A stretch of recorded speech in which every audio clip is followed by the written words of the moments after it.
Finding affordable housing for individuals and families who are used to living in housing is hard enough. But how do you find housing for those who are chronically homeless? Find out on Talking with Henrietta, coming up next.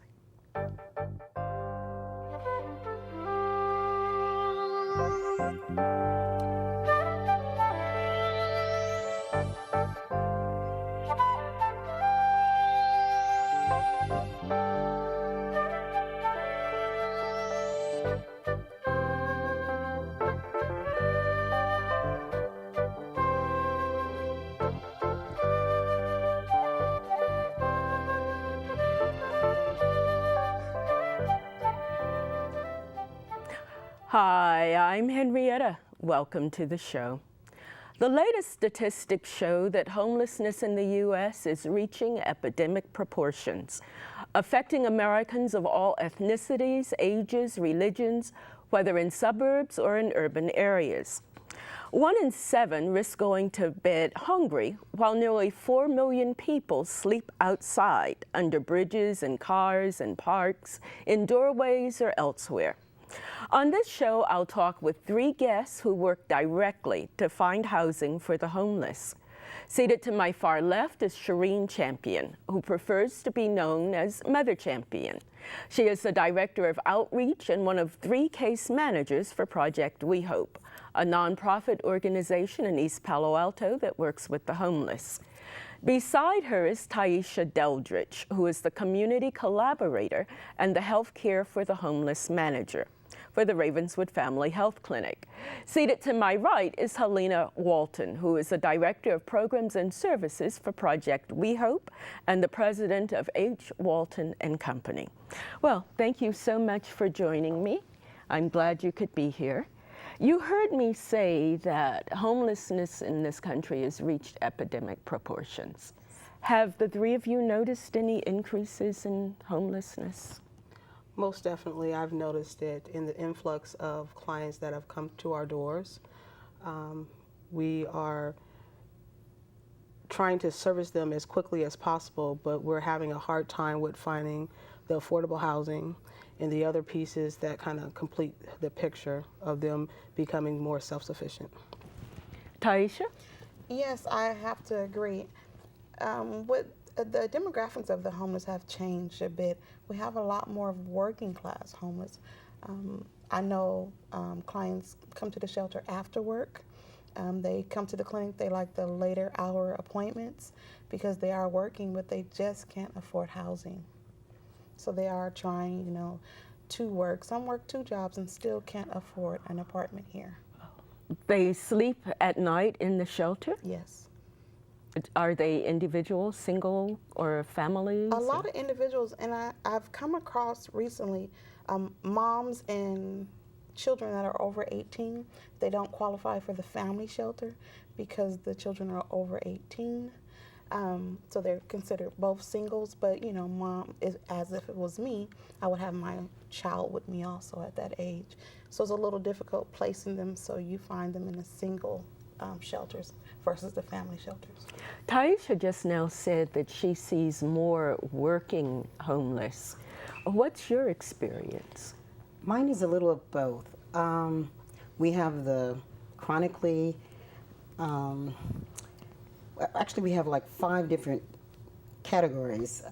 One are the normal people that have jobs, but because of the housing market crash, sort of, and they couldn't afford their apartment any longer because the apartment started going up in cost.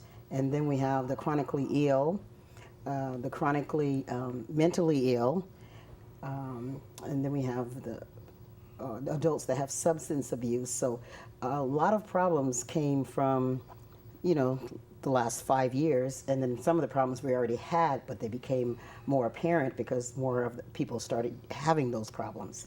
So yes, I agree. We're in a dilemma right now. And you're seeing more? Oh yes, oh yes. And some are employed, some are looking for employment, and some just prefer just to be homeless. Well, one of the things that we're finding that we're having a problem with is the medium income of the clientele that the traditional housing market is looking for. They want your credit score to be about a 720. They want you to make 2.5 to 3 times the amount of the cost of rent. And when you look at the average cost of renting just a 1-bedroom, it's about $1,600. So that's pretty expensive when you have to have 3 times that amount. Now you may have somebody that can afford to pay the $1,600 because they might be making $2,500, but then they're knocked out the box because they no longer qualify, or their credit might be a barrier. So why would they be knocked out the box? Because when you're saying that you need to have 2.5 to 3 times the amount of the rent, you're going to have on average about $4,500 you need to be making in order to qualify. But you said that they would have the money. They might have the money. Meaning that, say you get a working class individual that's making they're bringing home about $2,500 a month. Well, they can afford to pay $1,600, especially if they got a roommate. But typically what happens is when you're going out looking to qualify, there's so many individuals that are falling above that $4,500 to $5,000 income bracket that the market is going to take the ones who can actually afford it versus making accommodations to deal with someone who could probably pay for it, but it would be a struggle. So that sounds enormously difficult. Do you even find the housing itself? Yes and no.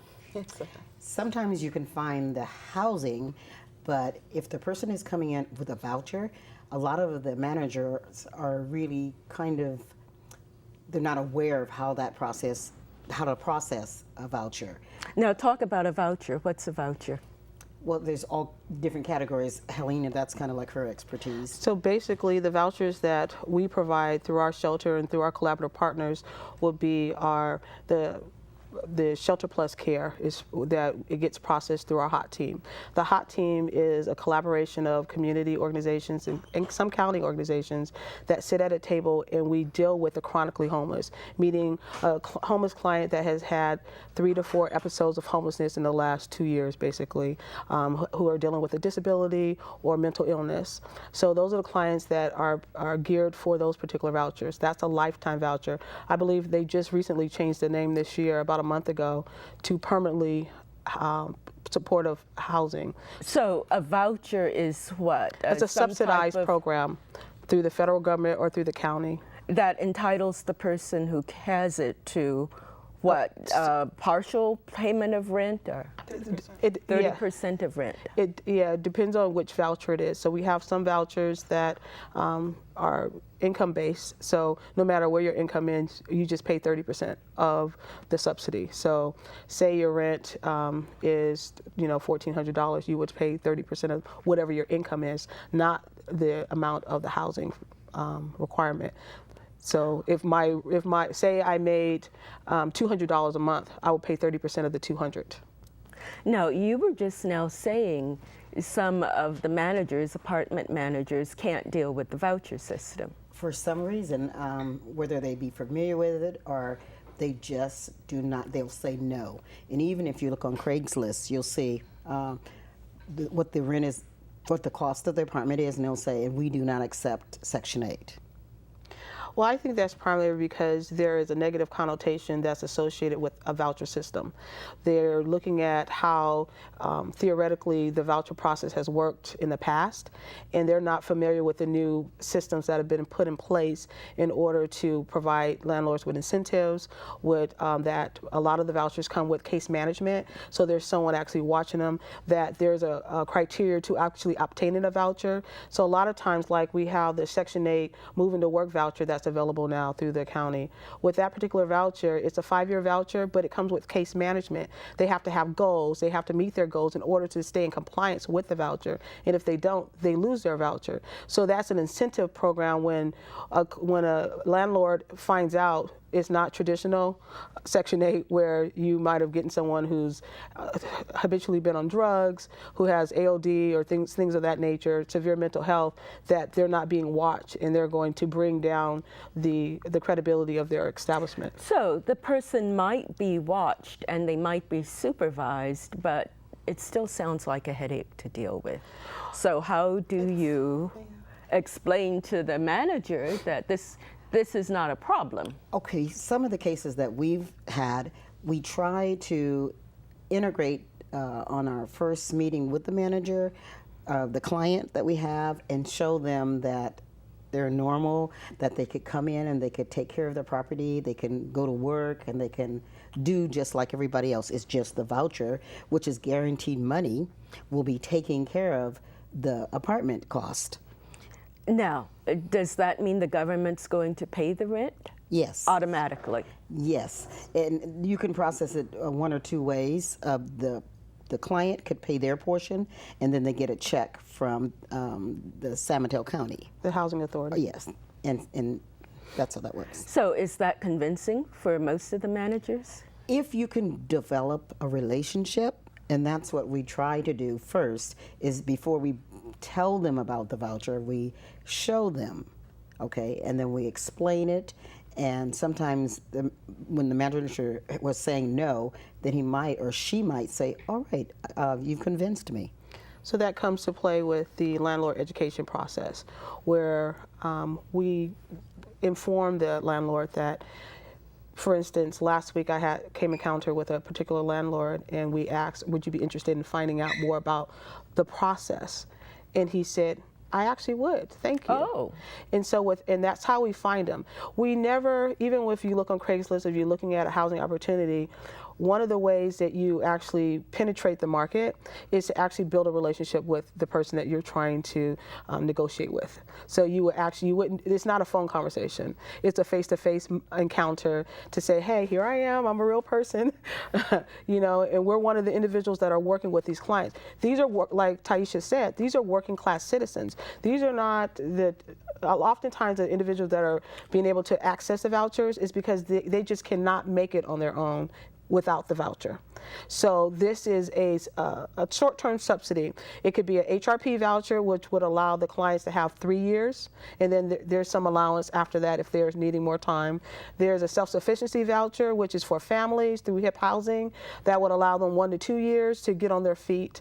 Or there's the, like I said, the Section 8 moving to work voucher, which is a 5-year voucher. So these are some of the voucher programs that are out there. That's a subsidized program that it's a short-term stint to say, how much time does this client need to become self-sufficient? And that's why it's important for us to put together a plan. So once we're able to determine who qualifies for it, we can articulate that to the landlord that we're working with, because we've built up a rapport. We have a relationship now with the landlord, and they're more in turn to want to be able to trust us and deal with us, because they know that the person behind the client that they're bringing on board has a good backing. Well, we can get back to a little bit more about the vouchers and maybe how people can qualify later. In the meantime, Taisha, what responsibilities do you have when it comes to finding housing? So I get a lot of families, the providers, the doctors at the clinic will call me when the family's having a hard time or have to move out of place. Even with a Section 8 voucher in East Palo Alto, it's really hard because of the cost of apartments and housing right now. We search. I work closely with Nuestra Casa, and we do, weekly searches on what's available. Even with a Section 8 voucher, one cannot afford to live in East Palo Alto.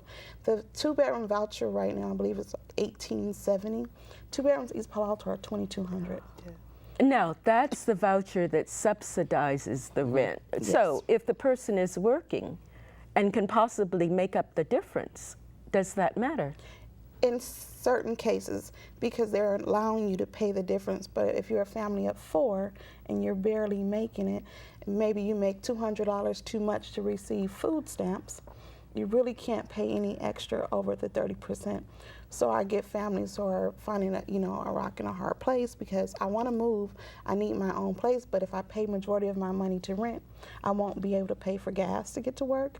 I won't be able to buy food because I don't qualify for food stamps, because I make just $100 to $200 over the limit to get food stamps. I mean, it's really difficult. Every time I search for a place with a voucher, you have to, like Mother Champion said, build a relationship with the landlord. Maybe they can come down on the rent, and that has happened. Is there any way, that's the maximum amount for a voucher that you mentioned. For a 2-bedroom. Is there any way of negotiating with the county or whoever that issues the voucher to make it No, not at this time. Even with the food stamps, to say this is the situation. You know, Henrietta, I wish it was. Because if I could hold a sign up in front of their office and explain to them the difficulty of having a voucher that doesn't match the property value in San Mateo County. Wouldn't they know that? I mean, aren't these people who are on top of? Well, it's not the persons who are actually administering the process, the vouchers. When you on the back end, because we sit on a couple of committees at the county level, when you go to the meetings, it's when you write the RFP to get the funding from the federal government, there's certain guidelines. So the federal government, HUD, sets standards for the uses of the money. So if you don't fall within that guidelines, you don't get to use the money. So if they're saying that this is what you get, that's what you have to work with. And there is no way. Who is it that would deal with HUD? Would it be a legislator? Legislation, when you're setting policies and processes, when they're going in place, because we're just responding to what's coming down the pipeline. So I'm thinking, would this be a U.S. congressperson who could talk with HUD? You have to rally with your representatives and your senators and state representation to say, hey, you need lobbyists really to work on that level to say, the faces of homelessness, one, has changed. The demographics that we're dealing with has changed. The way of the income medium in our community for our working class clients has changed. And the traditional way of housing these clients and keep maintaining their housing for them to get to self-sufficiency has changed. Well, do you know, I indicated that in my introduction, that, you know, it's reached epidemic proportions. It cuts across all levels in terms of races, in terms of ages, in terms of income groups. So whoever it is that compiles these statistics knows that things are changing. So how then do you find housing? Again, it's a lot of footwork. A lot. You have to really be really adamant about what you're doing and have a passion for it so you won't give up. We just do a lot of Craigslist searching. Even if you find something that's over, you can plead your case. And a lot of landlords, housing had a bad, like the black sheep of the programs, but it's not. It's a wonderful program if it's used correctly. And like Helena said, a lot of case management, which did not go with housing for years. There was no case management. Now you talk about housing when you talk about it being a bad rap, what housing are you talking about? Section 8 vouchers, because it was before, even without being homeless, the apartments were torn up, lack of paying rent, certain things. But a person coming from homelessness, and then you put them into a place and say, okay, now you need to pay your rent by the 5th of every month. Now you need to pay your light bill on time. Keep your place clean. They just came from living in a shelter or on the streets. So with the case management piece of it, you can teach them all over life skills. And with the life skills, it's understandable that they would learn how to be a productive citizen. And I think before it was just like, go, now you have a voucher, go away, and live your life. But now with the different types of vouchers, the case management is mandatory with it, and they have certain things they have to comply to. I think it's working. We have a lot of clients that are still in permanent housing from homelessness, so it's working. But once we get more landlords on board and get more clients Section 8 vouchers or moving to work vouchers, I think it will work. I think one of the pieces that you mentioned was before you get to the A, there's a beginning stage with the classes. Project We Hope, we do classes that prepare them and help them be sustainable. And without those classes, they'll just be going, I call it a merry-go-round. They'll come in the door, get the apartment or get whatever, and come right back out. But with the classes, Helena's over programs, and she has about 5 classes offered to the homeless. Now, you have to think, if you've been homeless for 15 years, things have changed substantially in 15 years. So one of the classes is the financial class, teaching them how to have a checking account, how to have a savings account, how to pay bills through the checking account. Some of them are oblivious because they've been homeless.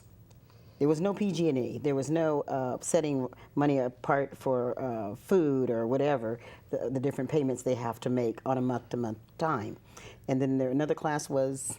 There's our life skills class, which deals with, it was actually created especially for Project We Hope by Dr. Mary Baines Ford. She actually wrote a program to address the life skills component, which the ones that we've identified will be stress management, learning how to deal with stress, how to manage it, how to live through it. The other class is goal setting and motivation, how to motivate yourself, how do you make small steps so that you feel like you've accomplished something. So you have the classes. Let's talk about how many people you're dealing with right now who are homeless and how many might be enrolled in the classes. I teach a recovery class, and that could mean between 9, 10, and 11. Every Wednesday we have that class. Other classes have 10, 9, depending on who needs the class. And one of the problems— Now, when you say 9, 10, and 11, what do you mean? Students in the class.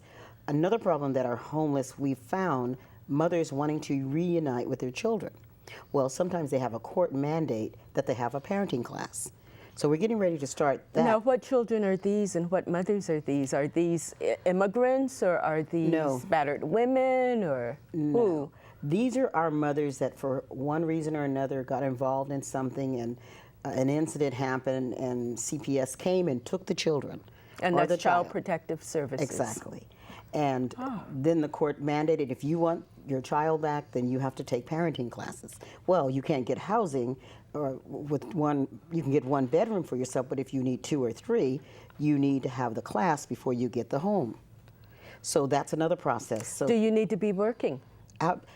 Well, you could either be working or going to school. They leave the window open for however you want to get to where you need to go. So the question, how many homeless do you deal with, let's say on a daily basis or on a weekly basis? Daily basis, we can hold up to 55.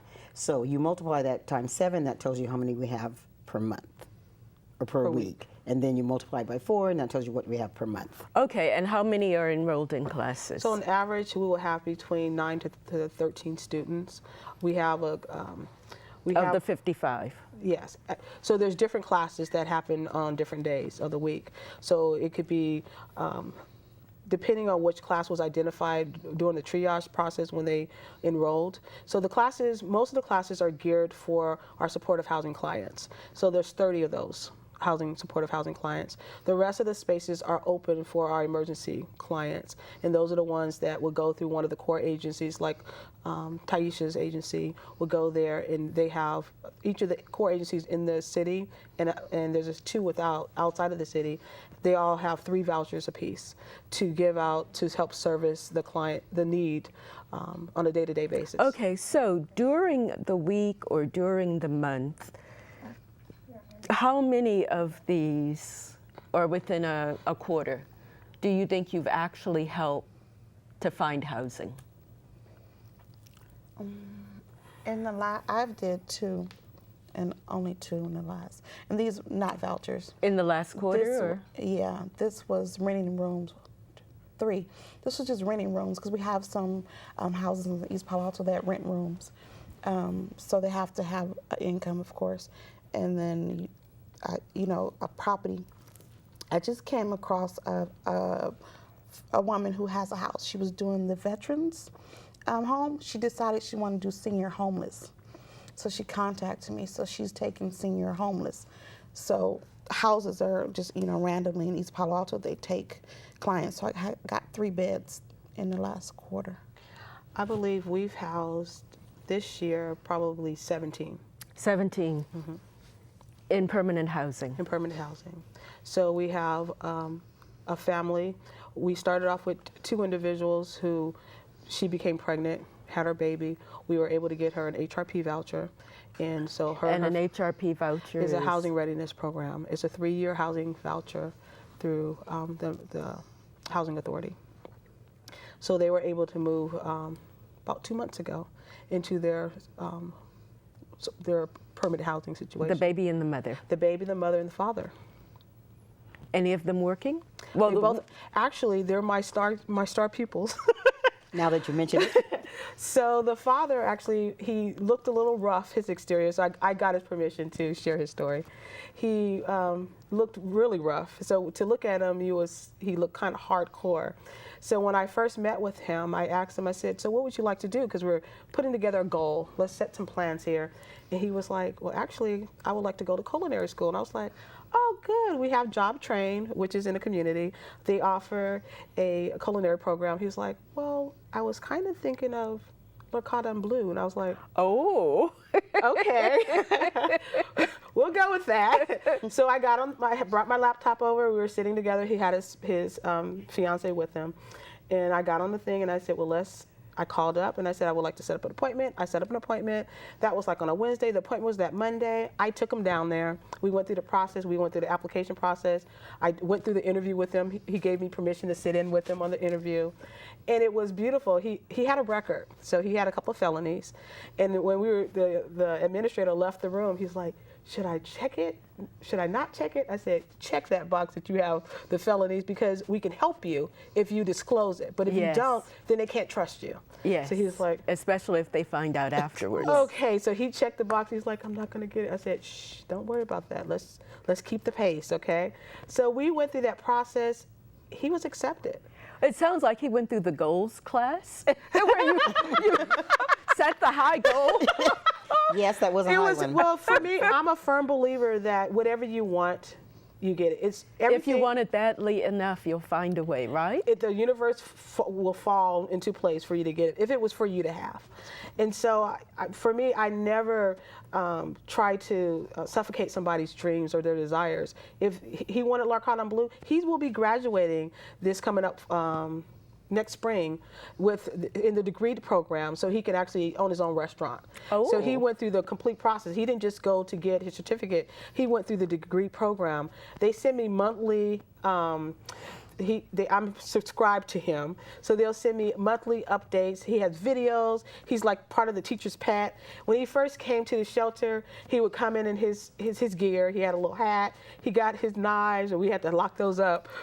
But he had his complete culinary gear on, and I was so proud of him. And he was proud of the fact that he got in, because he always wanted to go. As a matter of fact, we were able to get his tuition funded. So he's going there, and he doesn't have to pay back a tuition. And that's several $1,000s, isn't it? It was $27,000. 27. I know that gets expensive, but. He was good, though. Yeah. So how long is the coursework? It's basically the first beginning of it is 2 years, and then it moves on. And so who is paying him? Is he getting paid to go to the classes? No, the classes are paid for. Yes. So what do they live on in the meantime? So basically, through the program, so he's at a part of the program now where he was able to get a job. So they have an internship where the Culinary Academy actually has a restaurant on site. But once restaurants find out that you're going to Le Cordon Bleu, the name carries weight, and people hire you. He got hired.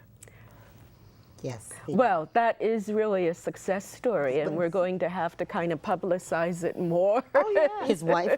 His fiance also got a job. Yes, Oh, she did worked. she? She Now, worked at how old is Chipotle. the baby? The baby now is about 8 months. And they have childcare. They do. Yes. Now that was a good package. Yes. Yes, exactly. Who's paying for the childcare? That could get expensive. Well, actually, it's subsidized. So when you're making a certain amount of money, there's some subsidized programs that will assist you with childcare as a working class parent. So he's the exception. They're the yes. exception. They are. But thank God for that exception. And there's others that have gotten employment. And housing. Yes. We have several, like I said, it's probably about 17 this year that we've housed, either in a shared housing situation. I have another client through HIP Housing. We were able to obtain a voucher through the self-sufficiency program so he can be reunited with his 2 daughters. And we have to resubmit now. He was able to obtain it, but we weren't able to find the housing. And so his time expired in between looking for housing. And so now we got a little tidbit, find the housing, and then go through the process, because it's not long for you to go through the process to obtain the voucher, because there's some vouchers available, but it's the lack of affordable housing to accept the vouchers is where we're starting to find a lot more problems with.